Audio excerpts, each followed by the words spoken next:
Hello दोस्तों। सबसे पहले मैं आपसे रिक्वेस्ट करना चाहती हूँ कि वीडियो देखने के बाद सब्सक्राइब ज़रूर कर लीजिएगा। मैं इन वीडियोस को बनाने में बहुत मेहनत करती हूँ और इसी से मैं अपना खर्चा चलाती हूँ। जो भी सब्सक्राइब करेगा मैं दुआ करती हूँ कि उसकी ज़िंदगी बहुत अच्छी, अमीर और खुशहाल हो। प्लीज़ प्लीज़ सब्सक्राइब कर लीजिएगा। मेरा नाम अर्जुन है। मैं लाहौर के एक छोटे से मोहल्ले में रहता हूँ, जहाँ की गलियाँ इतनी संकरी हैं कि 2 गाड़ियाँ मुश्किल से गुजर पाती हैं। घर में अम्मी, अब्बू और छोटी बहन सारा है। अब्बू रिटायर्ड टीचर हैं और घर चलाने के लिए ट्यूशन पढ़ाते हैं। मैं खुद एक प्राइवेट स्कूल में कंप्यूटर टीचर हूँ।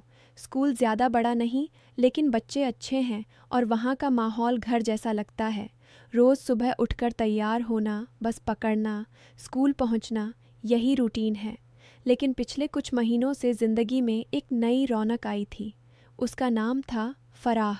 फ़राह हमारे स्कूल में ही अंग्रेज़ी पढ़ाती थी। कराची से आई थी, नई नई जॉइन हुई। पहली बार स्टाफ रूम में देखा तो लगा जैसे कोई हल्की सी हवा कमरे में घुस आई हो। सादा सफ़ेद सलवार कमीज़, बालों में एक साधारण सी छोटी और आँखों में एक ऐसी शांति कि देखते ही मन ठहर जाता। वह ज़्यादा बातें नहीं करती थी, लेकिन जब बोलती तो हर लफ्ज़ में इतनी गहराई होती कि सुनने वाला खुद को रोक नहीं पाता। शुरू में तो बस नमस्ते, अस्सलामु अलैकुम तक सीमित था। फिर धीरे धीरे लंच टाइम में एक दूसरे के पास बैठना शुरू हो गया। बच्चों की नकल उतार कर हंसना, क्लास की छोटी छोटी बातें शेयर करना।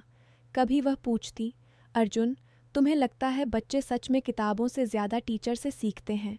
मैं जवाब देता, शायद दोनों से, लेकिन टीचर अगर दिल से पढ़ाए तो किताबें भी जीवंत हो जाती हैं।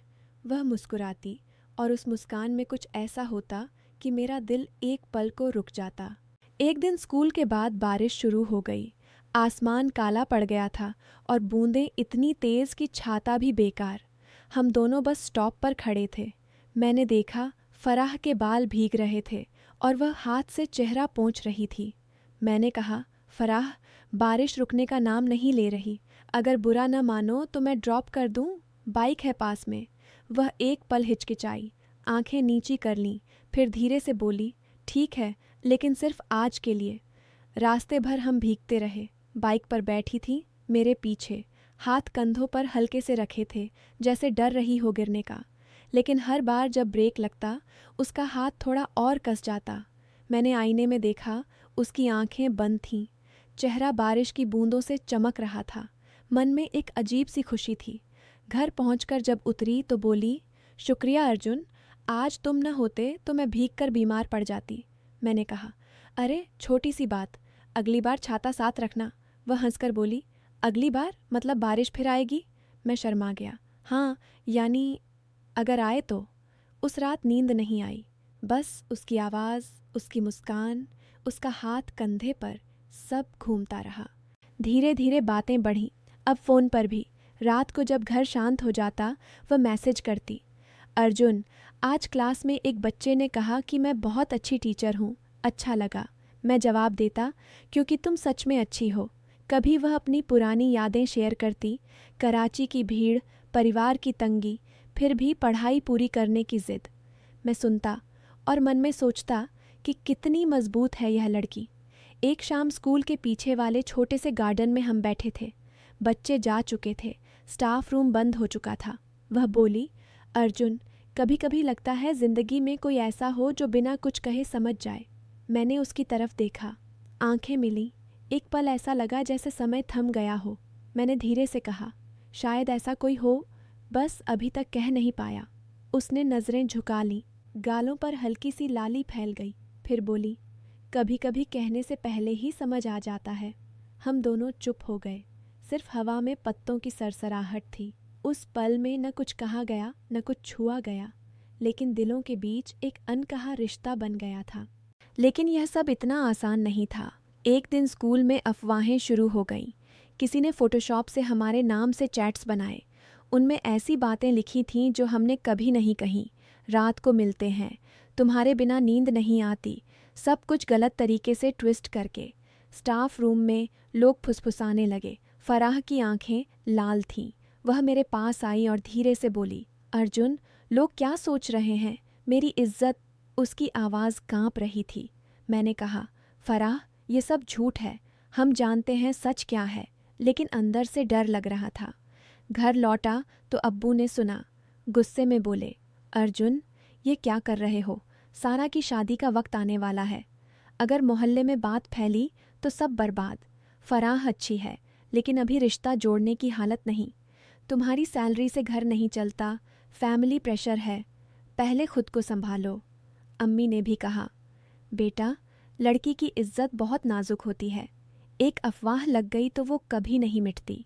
फराह से मिला, वह रो रही थी। बोली, अर्जुन, मेरे अब्बू को पता चला तो वो मुझे वापस बुला लेंगे, शायद शादी की बात शुरू कर देंगे। मैं नहीं चाहती, लेकिन क्या करूं? मैंने उसका हाथ थामा। पहली बार ठंडा था। मैंने कहा, फराह, मैं तुम्हें खोना नहीं चाहता, लेकिन सच कहूं तो डर भी लग रहा है। परिवार, समाज, नौकरी, सब दांव पर है। वह बोली, तो क्या हम दूर हो जाएं? मैंने सिर हिलाया। नहीं, हम साबित करेंगे कि हमने कुछ गलत नहीं किया। उस रात हमने फैसला किया, थोड़ा वक्त दूरी रखेंगे, बातें कम करेंगे, लेकिन दिल नहीं मान रहा था। हर बार फ़ोन देखता तो उसका नाम दिखता और आंखें भर आतीं। फिर पता चला कि यह सब हमारे स्कूल के एक सीनियर टीचर कमाल साहब ने किया था। उन्हें फराह पसंद थी। उसने कभी ध्यान नहीं दिया तो जलन में उन्होंने फेक स्क्रीनशॉट्स बनाए और ग्रुप्स में डाल दिए। जब जांच हुई तो कमाल साहब टूट गए। रात को मुझे फ़ोन किया, रोते हुए बोले, अर्जुन, मैंने गलती की, जलन में अंधा हो गया, फराह की ज़िंदगी बर्बाद करने की कोशिश की, माफ़ कर दो, मैं प्रिंसिपल को सच बता दूंगा। अगले दिन उन्होंने माफ़ी मांगी। स्कूल ने उन्हें सस्पेंड किया। अफवाहें रुक गईं, लेकिन जो टूटा था वो आसानी से नहीं जुड़ता। फराह और मैं फिर मिले। अब बातें सावधानी से। वह बोली, अर्जुन, मैं इंतज़ार करूंगी, लेकिन पहले हमें मजबूत होना होगा। मेरी फैमिली, तुम्हारी फैमिली, सबको समझाना होगा। मैंने कहा, हाँ, प्यार सिर्फ दिल की बात नहीं, जिम्मेदारी भी है। हमने फैसला किया, पहले करियर संभालेंगे, परिवार को तैयार करेंगे। कमाल साहब ने बाद में एक लंबा लेटर लिखा, अपना गुनाह कबूल किया, कहा कि उन्होंने अपनी गलती से सीखा है और अब कभी किसी की ज़िंदगी में दखल नहीं देंगे। उन्होंने नई जॉब ली और अपनी ज़िंदगी सुधार ली। इस सब से मैंने सीखा कि प्यार बहुत खूबसूरत है, लेकिन उसे बचाने के लिए हिम्मत, सब्र और सच की ज़रूरत होती है। अफवाहें तेज़ी से फैलती हैं, लेकिन सच्चाई धीरे धीरे भी जीतती है। आज भी फराह से बात होती है, अब भी दिल धड़कता है जब उसकी आवाज़ सुनाई देती है। लेकिन अब हम जानते हैं, रोमांस की दुनिया में डूबने से पहले रियलिटी को भी गले लगाना पड़ता है। परिवार की इज्जत, समाज का दबाव, पैसों की तंगी, ये सब भी जिंदगी का हिस्सा हैं। प्यार तभी मजबूत होता है जब इन सब के बीच भी खड़ा रह सके। और हम दोनों अभी उस राह पर हैं, हाथ नहीं थामे, लेकिन दिलों का साथ है। शायद एक दिन वो दिन आएगा जब हम बिना डर के कह सकेंगे कि हम साथ हैं।